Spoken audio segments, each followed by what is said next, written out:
Dad, I keep passing out at work. The doctors can't figure out why.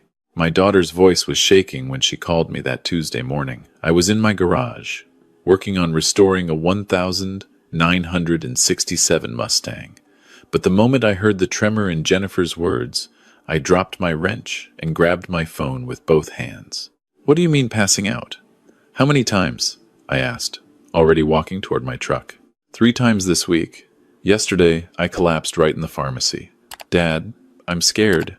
My blood sugar keeps dropping even though I'm taking my insulin exactly as prescribed. I'm a pharmacist. I know what I'm doing, but nothing makes sense. I was already backing out of my driveway. Jennifer lived 45 minutes away in downtown Denver, but I'd make it in 30. Have you told Kyle? There was a pause. Too long of a pause. He says I'm being paranoid, says I'm probably just stressed about the new promotion. That pause, that hesitation. After 32 years investigating financial crimes for the IRS, I'd learned to read silences better than most people read words. And that silence told me everything I needed to know. Something was very, very wrong. I'm Robert Sullivan. I'm 62 years old, and I spent 3 decades following money trails, uncovering fraud, and putting white-collar criminals behind bars. I've seen people do terrible things for money. Spouses betraying each other, children stealing from parents, business partners destroying lives. But you never think it'll touch your own family. You never think you'll need those skills to protect your own daughter. I should have seen it coming. The signs were all there. 3 months ago, Kyle had suddenly become very interested in Jennifer's health. Kept insisting she get a full physical, update her will, increase her life insurance. At the time, I thought he was just being a responsible husband. Jennifer had recently been promoted to lead pharmacist at Denver General, making nearly $200,000 a year. Kyle was a hospital administrator at a different facility, pulling in about the same. They were a successful young couple. Planning for the future made sense. But now, hearing the fear in my daughter's voice, those responsible actions took on a darker meaning. I pulled up to their townhouse in Cherry Creek 28 minutes later. Kyle's BMW was in the driveway. He should have been at work. I knocked, and Kyle opened the door, wearing gym clothes, looking surprised to see me. Robert, what are you doing here? Jennifer called. Said she's been passing out. Oh, that. He waved his hand dismissively. She's fine. Just needs to adjust her medication. You know how she gets anxious about health stuff. My daughter was a pharmacist with a doctorate degree. She didn't get anxious about health stuff. She understood health stuff better than most doctors. Where is she? Resting upstairs. But honestly, Robert, you didn't need to drive all the way here. I've got it under control. I pushed past him.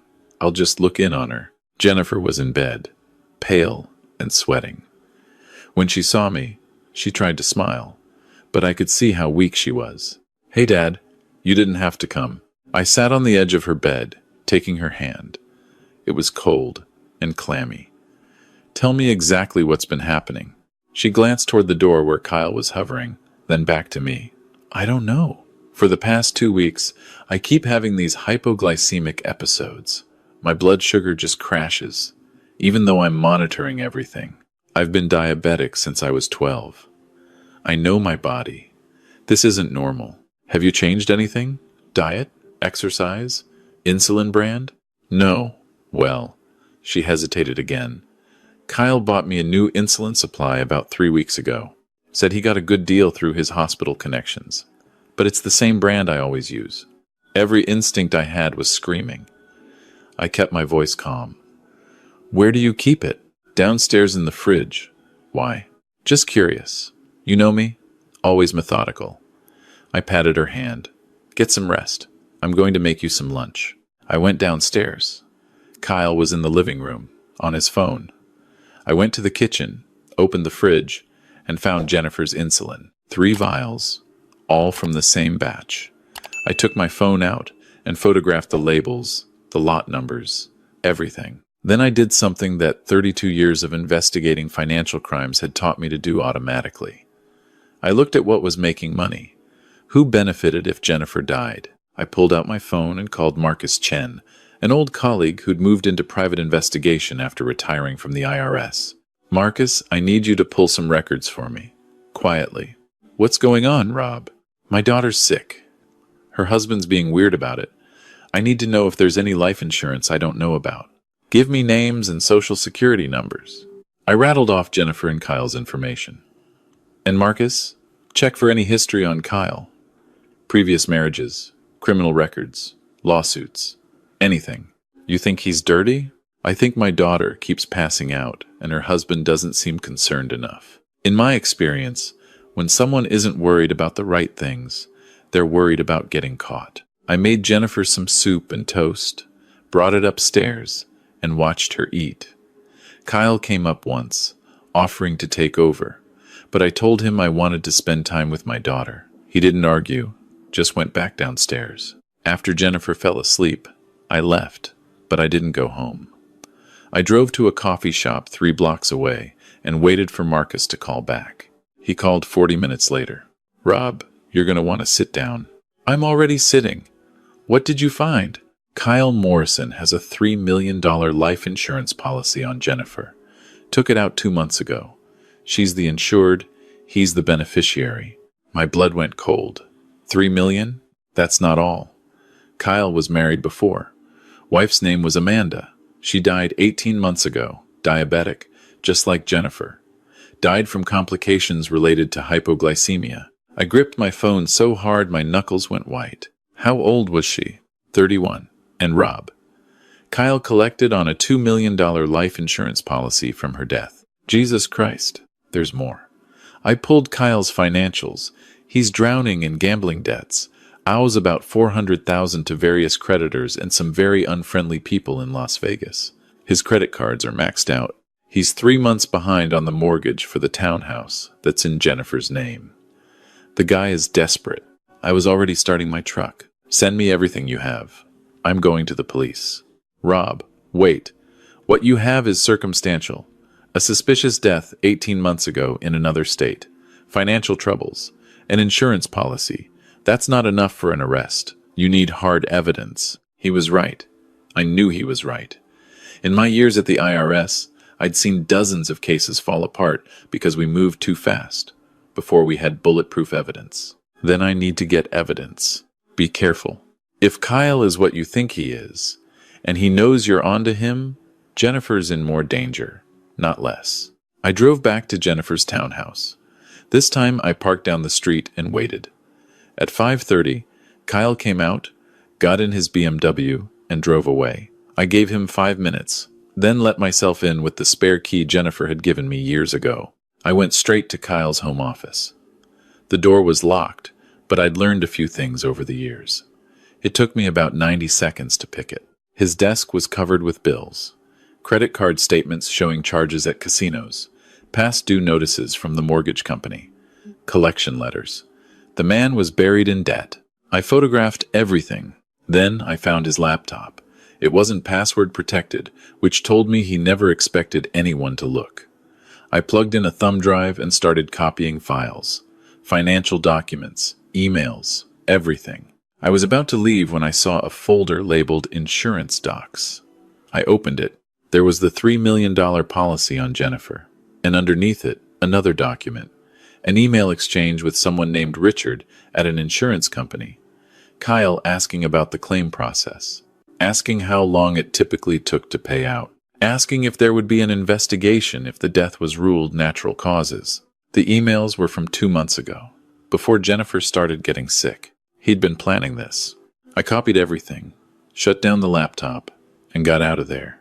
I was pulling away when Kyle's BMW turned onto the street. I ducked down, watched him park, go inside. My hands were shaking. Not from fear. From rage. I drove straight to the Denver Police Department and asked for Detective Sarah Walsh. She'd worked with me on a fraud case 3 years ago. She was smart, thorough, and she trusted my instincts. When I showed her what I'd found, her expression darkened. This is bad, Rob. But we can't arrest someone for having debt and life insurance. His first wife died the same way. In Nevada. Different jurisdiction. And the death was ruled accidental. We'd need to prove this is a pattern. And we'd need physical evidence, that he's actually doing something to harm Jennifer now. What about the insulin? Can you test it? If we can legally obtain it, yes. But if you just grab it from their house, any defense attorney will get it thrown out. We need Jennifer's consent or a warrant. Get the warrant. Based on what? Your suspicions? A previous wife who died in another state from natural causes? Judge won't sign it, Rob. Not yet. I wanted to flip the desk over. So, what do I do? Wait for him to kill my daughter? Sarah leaned forward. No. You get Jennifer somewhere safe. You get her to voluntarily give us her insulin for testing. And you get her to file a police report about feeling unsafe. That gives us grounds to investigate further. Once we test that insulin, if it's been tampered with, we have him. And if he realizes she's on to him, that's why you move fast. Tonight. I called Jennifer from the parking lot. Honey, I need you to pack a bag and come stay with me for a few days. Dad, I'm fine. Really, I just need to rest. Jennifer, I'm asking you to trust me. Don't tell Kyle. Just pack a bag and leave. I'll explain everything when you get here. There was a long silence. Then, you found something, didn't you? My daughter was smart. She'd inherited that from her mother. Yes. And I need you safe before I can tell you what. Okay. Give me an hour. Kyle's going to the gym. I'll leave then. 53 minutes later, Jennifer's car pulled into my driveway. She looked terrified. I brought her inside, sat her down, and told her everything. She went white, then green, then ran to the bathroom and threw up. When she came back, her hands were shaking. His first wife. He told me she died in a car accident.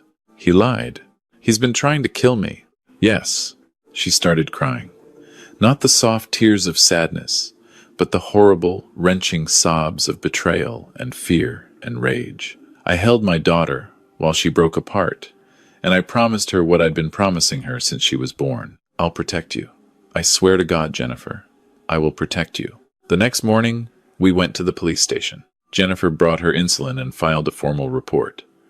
Detective Walsh sent the insulin to the lab with a rush order. The results came back in 6 hours. The insulin had been diluted with saline solution in 2 of the vials. The third vial had been replaced entirely with a concentrated insulin solution, nearly 3 times the normal strength. If Jennifer had used that vial, she would have gone into severe hypoglycemic shock. At home, alone, she would have died before anyone found her. That son of a bitch, Walsh said, reading the report. He was killing her slowly with the diluted vials, making her think her diabetes was out of control, making her doubt herself. Then, when the time was right, he'd switch her to the concentrated vial. She'd inject it, thinking it was her normal dose, and she'd crash hard. By the time anyone found her, it would just look like a tragic accident. Diabetic woman who'd been having blood sugar problems took her insulin, and something went wrong. Can you arrest him now? Oh, we're doing better than that. We contacted Nevada. They're reopening Amanda Morrison's death investigation. And Rob? Amanda's family kept her insulin vials. They're testing them now. How long before you bring Kyle in? We're getting the warrant now. Give us 2 hours. I took Jennifer home to my place. She sat on my couch, staring at nothing. I loved him, she said quietly. I trusted him. How did I not see it? Because he's done this before. He's practiced. Jennifer, this is not your fault. His first wife. Did she know? At the end? I don't know. Sweetheart, I hope she didn't. I hope she just thought she was sick. Because knowing Dad, knowing that someone you love wants you dead, that they've been planning it, that they've been lying to your face while they poison you, that's worse than dying. I sat beside her and put my arm around her. But you're not dying. You're alive. And he's going to pay for what he did to you and to Amanda and to whoever else he's hurt. My phone rang. Detective Walsh, we've got him. Arrested at his office. And Rob? Vegas PD just confirmed. Amanda's insulin was tampered with exactly the same way. He did this before. He practiced on his first wife, learned from it, and tried to do it better this time. What happens now? Now we build the case. We've got him on attempted murder, fraud, and we're coordinating with Nevada on murder charges for Amanda. The prosecutor thinks we can also get him on financial exploitation. Guys looking at life without parole? Good. Over the next 3 weeks, I watched the case unfold. Kyle's lawyer tried to claim the insulin tampering was an accident, that maybe Jennifer had grabbed the wrong vials from the hospital where she worked. That fell apart when the prosecution showed the vials had been purchased specifically by Kyle from a supplier he'd used before, not from Jennifer's hospital. Then they tried to argue Amanda's death was unrelated. That fell apart when Nevada investigators found emails between Kyle and a life insurance agent asking detailed questions about claim procedures just 2 weeks before Amanda died. The evidence was overwhelming. Financial records showing Kyle's gambling debts. Testimony from Las Vegas casino employees who'd seen Kyle lose tens of thousands of dollars. Medical records showing both Amanda and Jennifer's hypoglycemic episodes started shortly after Kyle purchased their insulin. Expert testimony about how the insulin had been deliberately tampered with. And through it all, Kyle sat there in court, still trying to look like the concerned husband, still trying to play the victim. I testified about what I'd found, about the pattern I'd recognized, about the financial motive. The jury listened, taking notes, watching Kyle's reactions. When the prosecutor asked me why I'd gotten involved in investigating my son-in-law, I looked directly at Kyle and said, because 32 years investigating financial crimes taught me one thing. When someone stands to make money from another person's death, and that person suddenly starts dying, you follow the money. And the money trail led straight to him. Kyle's face flushed red. For the first time, I saw the mask crack, saw the rage underneath. You had no right, he hissed, loud enough for the jury to hear. She's my wife. This was none of your business. She's my daughter, I said calmly, and that makes it absolutely my business. The trial lasted 4 weeks. The jury deliberated for 6 hours. Guilty on all counts. Kyle got 40 years for the attempted murder of Jennifer and for financial exploitation. Nevada tried him separately and convicted him of first-degree murder in Amanda's death. That got him life without parole. The sentences would run consecutively. The judge, a woman in her 60s who'd been remarkably patient throughout the trial, had some final words at sentencing. Mr. Morrison, you are a predator. You targeted vulnerable women, gained their trust, married them, and then systematically murdered them for financial gain. You showed no remorse, no humanity, no conscience. The only reason Jennifer Sullivan is alive today is because her father recognized what you were doing. You underestimated him. You assumed that because he was retired, because he was just a concerned father, he wouldn't see through your carefully planned scheme. That was your fatal error. She looked at me then. Mr. Sullivan, your daughter is alive because you paid attention, because you trusted your instincts, because you spent 32 years learning to recognize predators. This court commends you for your diligence and your courage. After the sentencing, Jennifer and I walked out of the courthouse together into the Colorado sunshine. She'd lost weight during the trial, looked older than her 34 years, but she was alive. She was safe. What now? She asked me. Now you heal, you divorce him, you rebuild your life, and you never, ever doubt yourself again. I don't know if I can trust anyone again, Dad. You will. It'll take time, but you will. Because Jennifer, what happened to you wasn't about your judgment. It was about his evil. He's a practiced con artist who'd done this before. You didn't fail. You were targeted by a professional predator. She leaned against me. Thank you for seeing what I couldn't see. That's what fathers are for. 6 months later, Jennifer moved into a new apartment. She was seeing a therapist twice a week, working through the trauma. She'd taken a leave of absence from the pharmacy, needed time to heal both physically and emotionally. But she was laughing again, slowly, cautiously, but laughing. I helped her unpack boxes in her new place. When we were done, she made us coffee, and we sat on her balcony, looking out over Denver. I've been thinking about going back to school, she said, getting my pharmacy license to specifically work in toxicology, helping other people recognize when medications have been tampered with. That's a great idea. Amanda's family reached out to me. They want to start a foundation in her name, raising awareness about medical manipulation and intimate partner violence. They asked if I'd help. I smiled. Your mother would be so proud of you. Jennifer's mother, Catherine, had died from breast cancer when Jennifer was 18. Catherine had been a nurse, fiercely dedicated to helping others. If she'd been alive, she would have spotted Kyle immediately. She'd had great instincts about people. "I keep thinking about Amanda," Jennifer said quietly. "She didn't have anyone to protect her. No one questioned it when she died. Kyle just collected his money and moved on to find the next target. But because of you, there won't be a next target. You stopped him." "We stopped him, Dad." I raised my coffee cup. "To stopping the bad guys." She clinked her cup against mine. "And to dads who pay attention." That night, driving home, I thought about how close we'd come to losing Jennifer. If I hadn't picked up on that pause in her voice during that phone call, if I hadn't trusted my instincts, if I hadn't spent 3 decades learning to recognize patterns of fraud and manipulation. Kyle Morrison thought he was so smart, thought he'd perfected his system, thought a grieving, sick wife and her retired father would be easy marks. He assumed that because I wasn't actively investigating financial crimes anymore, my skills were somehow irrelevant.